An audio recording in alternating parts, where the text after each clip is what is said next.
खालिद साहब, ऑपरेशन गज़बुल हक पाकिस्तान में अब तक कौन-कौन से अहदाफ हासिल कर चुका है? क्योंकि हमने देखा कि कल रात से ही ऑपरेशन जारी है और बड़े हमले किए जा रहे हैं पाकिस्तान की तरफ से अफ़गानिस्तान के ऊपर, और जो अफ़गानिस्तान ने हम पर अटैक किया था उसका भी जवाब दिया जा रहा है। तो अभी तक कौन-कौन से अहदाफ हासिल कर चुके हैं हम?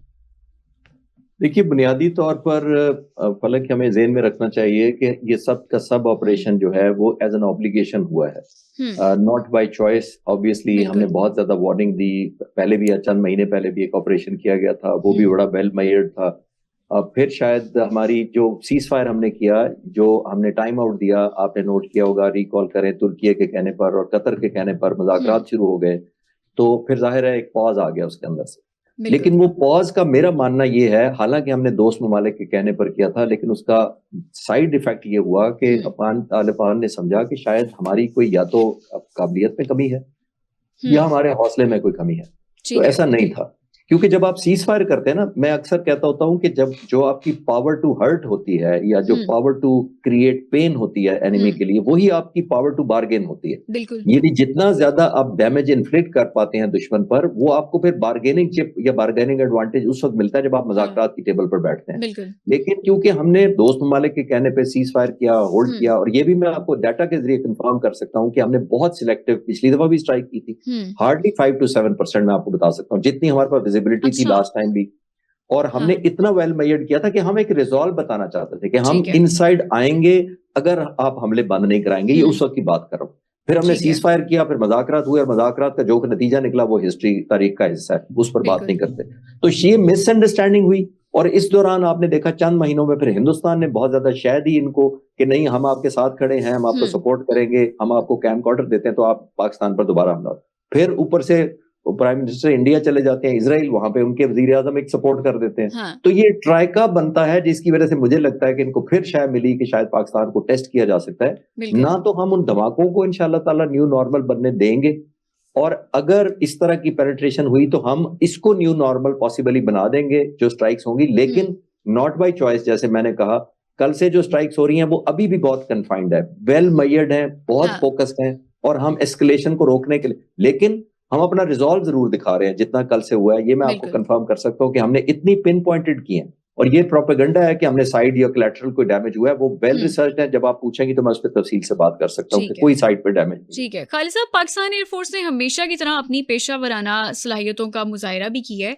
इस जंग में कौन-कौन से एयरक्राफ़्ट इस्तेमाल किए गए, अगर आप हमें बता सकें, या कौन-कौन सी टेक्नोलॉजी का इस्तेमाल हुआ है? देखिए, पहले मैं फलक बात कर लेता हूँ कि ये स्ट्रैटेजी जो टारगेटिंग होती है, हाँ, ये बनाई कैसे जाती है, फिर हम बेहतर समझ ठीक पाएंगे। है। देखिए, जब भी आप टारगेट्स को आइडेंटिफाई करते हैं, लेट्स से 50 टारगेट हैं, फिर उसमें से आप आइसोलेट करते हैं 5 या हुँ, 10 टारगेट को सिंगल आउट करते हैं, हुँ, और किस बुनियाद पर करते हैं वो भी मैं बता देता हूँ। सिंगल आउट करते हैं आप, नंबर वन, इंटेंसिटी के क्या, जिससे आपको सबसे ज्यादा खतरा होता है। ठीक है। नंबर टू करते हैं कि उसकी वैल्यू इटसेल्फ, किसी लीडरशिप को आपने टारगेट करना है, यानी सेल्फ उसकी कंपाउंड की या हाइड आउट की हुँ, वैल्यू बहुत हो। तीसरा होता है हाइट, उसके अर्जेंसी। ठीक अर्जेंसी है। का मतलब है कि कहीं जब अगर हमने अटैक लेट किया तो वो एसेट जो है जिसको आप टारगेट करना चाहते हैं मूव आउट ना कर जाए। तो पहले तो ये प्रायोरिटाइज होता है, नंबर वन। उसके बाद इस सूरत में क्योंकि पाकिस्तान हुँ, आर्मी और पाक फिजाइया इन्वॉल्व है, तो डेलिब्रेशन होती है टारगेटिंग स्ट्रैटेजी कि फलां टारगेट को हुँ, कौन बेस्ट सूटेबल वेपन, या कौन फोर्स जो है वो बेस्ट सूटेबल वेपन, चाहे वो आर्टिलरी का शेल हो, लॉन्ग रेंज मिसाइल्स हो। हमने जैसे लास्ट टाइम भी अल्फतेह फायर हुँ, किए थे, इस दफा तो नहीं किए अभी तक, लेकिन हम फिर करने के बाद फिर ये एयरफोर्स पे भी डिसाइड करती है कि ये कौन से टारगेट हैं जिसको ड्रोन के जरिए, किलर हुँ, मिनिशन के लिए, लॉइटरिंग मिनिशन के जरिए, अनमैन्ड एरियल व्हीकल, या जो कॉम्बैट फाइटर जहाज है पायलट के साथ होता है, उसके थ्रू नॉकआउट किया जाता है। तो आई थिंक ठीक है। केस टू केस होता है। इस वक्त पीएफ ने वेपन वाइज तो डिस्क्लोज नहीं किए, और मैं भी शेयर नहीं कर सकूंगा ओके। सिक्योरिटी की वजह से कि कौन से जहाज इस्तेमाल हुए हैं, लेकिन ये मैं श्योर करा सकता हूं कि जो अप्रोप्रिएट वेपन चाहिए होता है एक पर्टिकुलर टारगेट के हुँ, लिए, वही आइडेंटिफाई करके और वही सर्विस वो पाकिस्तान आर्मी भी कर सकती है, पाकिस्तान आर्मी के पास ड्रोन है वो भी कर सकती है। हुँ, जहां जहां उसको सप्लीमेंट करना होता है, वैल्यू ऐड करनी होती है, जैसे मैंने कहा प्रिसीजन करनी होती है, हुँ, वो फिर पाक फिजाई आती है। और जो एयर पावर होती है उसके मैं क्विकली एडवांटेजेस आपको बता देता हूं कि एयर जी, पावर आती क्यों है। एयर पावर के अंदर एलिमेंट ऑफ सरप्राइज होता है। हुँ, एक रिएक्शन बहुत फास्ट दे सकती है, फिर हाँ, डीप पेनिट्रेट बहुत ज्यादा कर सकती है एलिमेंट को। Number four, shock effect create करती है जहां पहुंच जाती है, फिर सरप्राइज देती है, और ठीक है। कंसंट्रेशन ऑफ फोर्स करती है। हुँ, और ये सारा करने के बाद अचीव क्या होता है? एक एनेबलिंग एनवायरनमेंट वो एयरफोर्स या use of air power create करता है कि दूसरी फोर्सेस के लिए जब हमने नेगोशिएशन पर लाना है या वहां पर सॉफ्टन करना है टारगेट्स को, फिर आर्मी या फुट ऑन ग्राउंड बाज दफा आपको चाहिए होता है कि आपने सोल्जर ड्रॉप करने होते हैं, तो एनवायरनमेंट एयरफोर्स क्रिएट करती है। तो नीड बेस पर हुआ है, पर्टिकुलरली फाइटर जहाजों का इस वक्त हम डिटेल शेयर नहीं कर पाएंगे। ठीक है खालिद साहब, पाकिस्तान और अफगानिस्तान की अफवाज का तो कोई कंपैरिजन बनता ही नहीं है, क्योंकि पाकिस्तानी फौज जो है, अफवाज हमारी हैं, वो वेल इक्विप्ड हैं, जबकि अफगानिस्तान की तरफ ऐसा नहीं है। तो आपको क्या लगता है कि अहमकाना फैसला नहीं था अफगानिस्तान की तरफ से कि इंडिया की पुष्टपनाही की वजह से उन्होंने पाकिस्तान पर इस तरह के हमले करना शुरू कर दिए? देखिए, आमतौर पर एक साइकाट्रिस्ट एक फिनोमेना कह लें या डिजीज कह लें, उसको डिल्यूजन कहते हैं। डिल्यूजन कहते हैं कि कोई ऐसी चीज जो आप खुद बिलीव करते हैं और समझते हैं सच होगी यही और यही सच होगा, एक्चुअल वो सच होता नहीं है। बिल्कुल। आई थिंक ये तालिबान को शायद खुद भी शौक है डिल्यूजन में रहने का, और जो इनके वेल विशर्स हैं हिंदुस्तान में, जो लीडरशिप है, वो भी इनको यकीन दिलाती है कि बस कोई मसला ही कोई नहीं है, आप ड्रोन 4-5 भेज देंगे, ये कैमकॉर्ड टाइप भेज देंगे तो इसको एयर स्ट्राइक लिख देंगे और फिर चौकियों का नाम ले लेंगे, फिर एक फॉल्स प्रोपेगेंडे में हम आपकी बड़ी मदद कर देंगे, तो ऑलमोस्ट दुनिया के लिए रेलेवेंट हो जाएंगे। देखिए, ये कर ही इसलिए रहे हैं, मैं अक्सर कहता होता हूं कि अफगानिस्तान तालिबान के पास है क्या?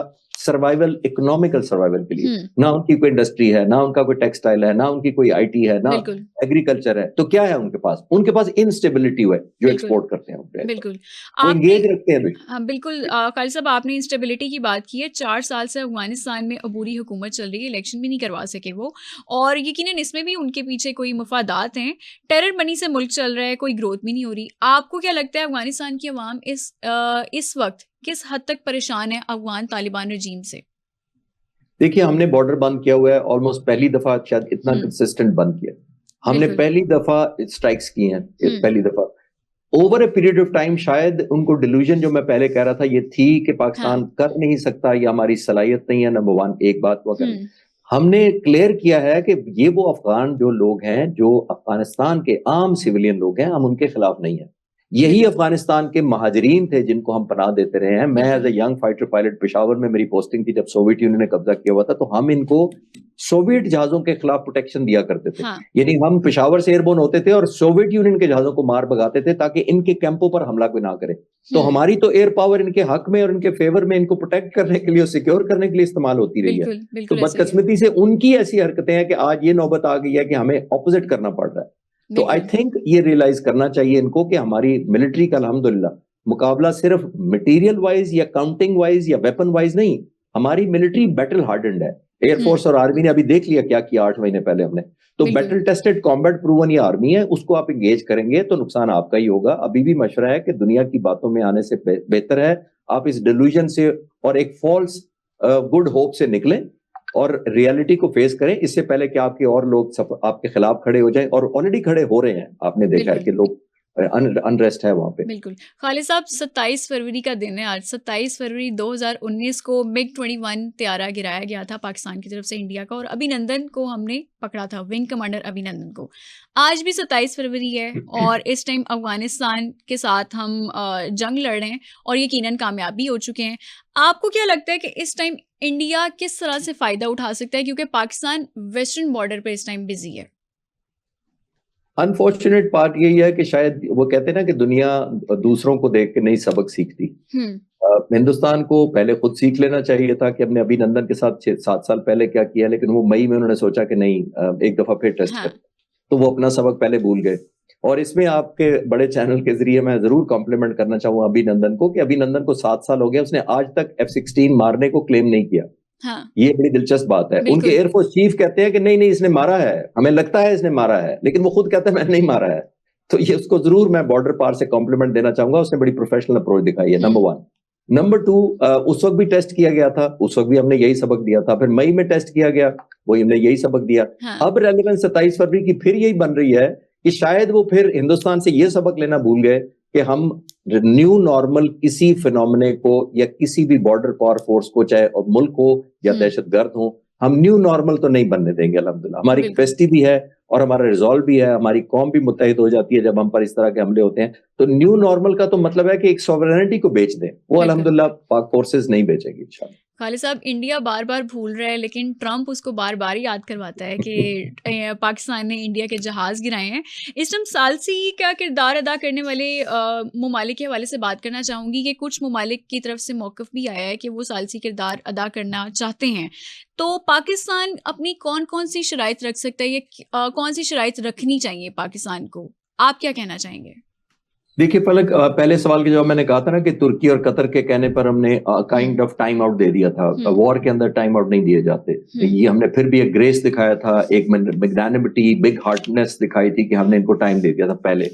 लेकिन अभी मेरा ख्याल है, क्योंकि ये माइलेज आप रोजाना गेन नहीं करते, इस तरह की स्ट्राइक्स आप रोजाना नहीं कर सकते। अब क्योंकि इस दफा हमने डिफेंसिव भी किया हुआ है, रिजॉल्व भी दिखा दिया, कैपेबिलिटी दिखाई है, उनको पनिशमेंट भी दी है और एक प्रोहिबिटिव कॉस्ट उन पर इम्पोज भी किया।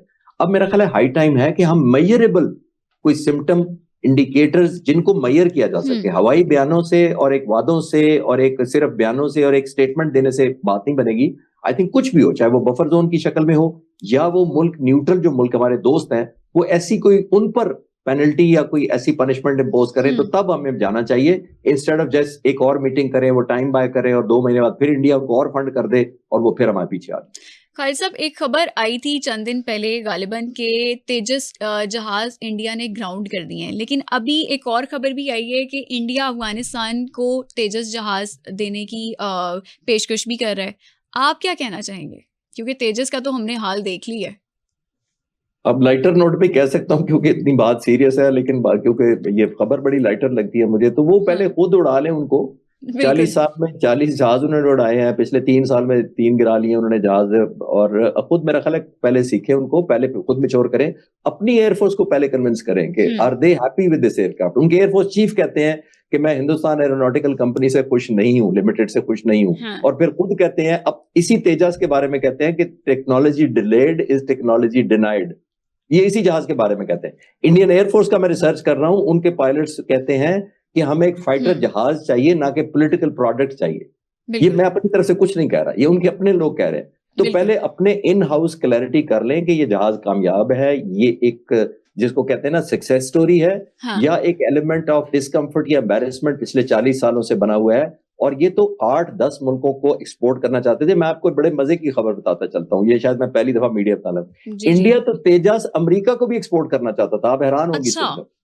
वो कहते थे कि ये इतना इकोनॉमिकल है, इंजन पहले ही अमेरिका का लगा हुआ है, तो बड़ी रिलायबिलिटी होगी, अमेरिका कंफर्टेबल हो जाएगा। तो इन्होंने एक कैंपेन चलाई थी कि अमेरिका को लो कॉस्ट फाइटर जहाज अगर खरीदना है तो मोस्ट सूटेबल तेजस जहाज है। तो आप खुद सोच लें, तो अफगानिस्तान को दे सकते हैं। मैं तो सिर्फ इस पे लाइटर नोट पे बातें कर सकते। बिल्कुल। खालिद साहब, अफगानिस्तान लंबी जंगें लड़ने का आदी रहा है, हमने देखा पास्ट में भी ऐसे ही कुछ हुआ। इस वक्त पाकिस्तान और अफगानिस्तान की जंग कितनी तवील हो सकती है, आपको क्या लगता है इस बारे में? देखिए, लंबी जंगें तब लड़ी हैं कि उनके पीछे पाकिस्तान होता था, पहली बात तो ये क्लियर करें। और पाकिस्तान के पीछे कोई ना कोई एक बड़ी पावर भी होती थी, चाहे अमेरिका था या उस वक्त सोवियत यूनियन आया था तो उसके खिलाफ अमेरिका आया था, तो वो ये एक एलिमेंट रहा है। तो जंगें इन्होंने अकेले कभी नहीं लड़ी। ये क्लैरिटी पहले कर लें, आपको मैं भी क्लियर हो जाऊं, व्यूअर्स भी क्लियर हो जाए। ये सिर्फ इंस्टेबिलिटी क्रिएट करते हैं, दुनिया का फोकस अचीव करते हैं, फिर दुनिया भागे आती है, फिर इनकी मदद करती है, इनको फंड करती है, और वॉर लॉर्ड जो है वो अपनी लिविंग करते हैं। और गरीब आवाम का आप देख लें, अफगानिस्तान में जरा चेक कर लें उनकी क्या पॉवर्टी लेवल है। तो आई थिंक इसको एज ये इंस्टेबिलिटी को as a tool of economic gain use करते हैं, मेरा मानना ये है। तो प्रोलॉन्ग वॉर इन्होंने खुद कभी नहीं लड़ी, ये बाहर से फंड आते हैं तो लड़े। अब भी हिंदुस्तान इनको दे रहा है, तो पिछले 8 महीने से आप देखें उनको एकदम होश आया है, टेररिज्म में इजाफा हो गया है, उनकी फंडिंग बहुत हो रही है। तो सारे का सारा स्पॉन्सर्ड जब तक ना हो, वो नहीं होता। तो इंशाल्लाह उम्मीद है कि ये जो सबक हमने दिया है एक रात में ही, वो बेहतर होएगा। शायद मैसेज अक्रॉस द बॉर्डर नहीं, बॉर्डर दूर पार जाएगा। ठीक है खालिद साहब, आप क्योंकि डिफेंस एनालिस्ट भी हैं और आपने तकरीबन अपनी ज़िंदगी फ़ौज में भी गुजारी है, तो आप इस टाइम क्या महसूस कर रहे हैं? इंडिया से क्या ख़तरा हमें हो सकता है? इंडिया क्या प्लान कर रहा है पाकिस्तान के खिलाफ? देखिए फलक, इंडिया इस वक्त डायरेक्ट खुद प्लान करने की पोजीशन में मुझे नहीं लगता कि वो खुद सामने आएंगे। वो यही करेंगे जो वो कर रहे हैं, इसको फ्यूल देंगे, इसको फंड करेंगे, इसको वेपनाइज करेंगे, और अफगानिस्तान के तालिबान को ही इस्तेमाल करते रहेंगे और उनको कहेंगे कि हम तुम्हारे दोस्त भी हैं, तो हम तुम्हारी कैपेसिटी डेवलप करेंगे, कुछ डेवलपमेंट प्लान भी कर देंगे। जैसे तरकई वगैरह के जमाने में, हामिद करजई के जमाने में इन्होंने ब्रिजेस बनाए थे, हाईवेज बनाई थी, बिजली घर बना के दे दिए थे, तोहफे दे दिए थे, लेकिन वो लॉन्ग लास्टिंग काम है, वो तो बाद में देखी जाएगी। लेकिन मेरा नहीं ख्याल कि इंडिया खुद इस वक्त सामने आएगा, वो बिहाइंड द सीन या बैक स्टैब करने के ही काम करता रहेगा पाकिस्तान के खिलाफ, कि डिस्टेबलाइजेशन रहे, हमारी आर्म फोर्सेस, हमारी इंटेलिजेंस एजेंसीज डाइल्यूटेड या स्ट्रेस्ड आउट रहे, वो उसी फलसफे पे काम करता हुआ नजर आ रहा है। देखिए, आपने अभी ये कहा कि वो डायरेक्ट हम पे अटैक नहीं कर सकता, बल्कि बाकी सारे मामलात में अटैक करेगा। तो फिर हमारी स्ट्रैटेजी क्या होनी चाहिए? हमें किस तरह से उसको केटर करना चाहिए? किस तरह से फेस करेंगे हम इंडिया को? इंडिया को तो देखिए, इंशाल्लाह जब तक वो कैपेबिलिटी हम्म। अपनी डेवलप करेगा, हम और ज्यादा कैपेबल हो चुके होंगे इंशाल्लाह ताला। हम भी कोई सिट बैक नहीं कर रहे। मैं आपको बता बिल्कुल। सकता हूँ कि मैं अभी रिसेंट विजिट्स में होके आया हूँ एयर हेडक्वार्टर और मुख्तलिफ जगहों पर। अल्हम्दुलिल्लाह यहाँ भी बहुत एडवांसमेंट हो रही है, हम्म। तैयारी हो रही है, हम अगले आने वाले वक्तों की तैयारी कर रहे हैं, इसमें तो कोई शक नहीं है। पहली बात ये, बिल्कुल। हिंदुस्तान अभी बहुत टाइम है, जब तक उन्होंने राफेल लेने की कोशिश की है। उनके पहले भी तकरीबन 36 जहाज सिर्फ कोई पौने 6 साल में पहुंचे थे उनको एग्रीमेंट करने के बाद। तो अभी तो बहुत टाइम है कि वो अपनी कैपेसिटी बिल्ड करें, फिर हम्म। अपनी तीनों फोर्सेस को पहले आपस में इंटीग्रेट करें, वन किल पिक्चर करें, ऑर्केस्ट्रेट करें सारी जंग को, तब जाकर डेवलप होती है, ओवरनाइट नहीं होता। मैं अंडर ठीक एस्टिमेट है। नहीं कर रहा, ठीक लेकिन है। बहुत टाइम चाहिए उनके अंदर, वो मुझे नजर नहीं आती है एलिमेंट ऑफ हम्म। अर्जेंसी। जहाज को 40 साल हो गए बनाते हुए, 40 जहाज बने, और जाहिर है कोई बिका एक भी नहीं है। इंडियन बिल्कुल। एयरफोर्स खुद इंटरेस्टेड अब नहीं लग रही इस जहाज की वजह से, तो बाकी उनके सामने तारीख का हिस्सा बन चुका है जहाज भी, और उनकी जो कैपेबिलिटीज। बिल्कुल। खालिद साहब, अफ़गानिस्तान के इस मसले का आप देर पा हल क्या देख रहे हैं? क्योंकि हमने देखा कि एक तरफ अफ़गानिस्तान के लोग हैं जो अफ़गान तालिबान रजीम से भी परेशान हैं, जबकि दूसरी तरफ अफ़गानिस्तान को डिफरेंट ऐसे ममालिक की भी सपोर्ट है जो पाकिस्तान के दुश्मन हैं। तो आप इस मसले का हल कैसे देख रहे हैं? देखिए, बुनियादी तौर पर हमें तो अब अपनी सॉवरेनिटी प्यारी है। मुल्क तो बहुत आपस में मिलते रहेंगे जाहिर है, लेकिन हमें अब चाइना को, रशिया को, यूएसए को, इन मुल्कों को एंगेज करके ये कहना चाहिए कि पाकिस्तान की सॉवरेनिटी, क्योंकि कॉम्प्रोमाइज होने की ये कोई अटेम्प्ट्स होती रहती हैं, तो न्यू नॉर्मल ना बनने दें। आई थिंक स्टेक चाइना का बहुत ज्यादा है अफगानिस्तान की स्टेबिलिटी में, हुँ। क्योंकि उन्होंने ऑफर भी किया था इनको कि ट्रेन से आपको लिंक कर देते हैं नॉर्थ की तरफ, वो इन्होंने नहीं माना। चाह बहार का नशा इसलिए उतर गया है कि इंडिया ने अभी अपने बजट में चाह बहार की डेवलपमेंट पर पैसे या हुँ। रकम नहीं मुख्तस की, जिसका मतलब यह है, क्योंकि वो वैसे भी ईरान वर्सेज इसराइल हो गया ना, उन्होंने तो इसराइल चूज कर बिल्कुल। लिया है इंडिया ने, और वहां जाकर बैठ गए। तो ईरान का तो कंफर्ट लेवल ऑलमोस्ट खुद ही खत्म कर दिया उन्होंने एक बार। तो वो सारे एलिमेंट को जब हम जेन में रखते हैं, तो ये देखते हैं कि मेरा नहीं ख्याल कि आप कोई वो डेवलप कोई कर सकेंगे। बाकी मुल्कों को जरूर डालना चाहिए, बजाय हम अकेले करें सारा। बिल्कुल। खालिद साहब, कल रात से जब ऑपरेशन गज़बुल हक़ का आगाज़ हुआ, उसके बाद ज़ाहिर है सालसी किरदार की भी अदा करने की पेशकश की गई है। आपको क्या लगता है कि अगर सिचुएशन डी-एस्केलेट हो जाए, तो अफ़गानिस्तान की तरफ से समझदारी का मुज़ाहिरा किया जाएगा इस टाइम पे? क्योंकि अफ़गानिस्तान की कमर टूट चुकी है इस टाइम।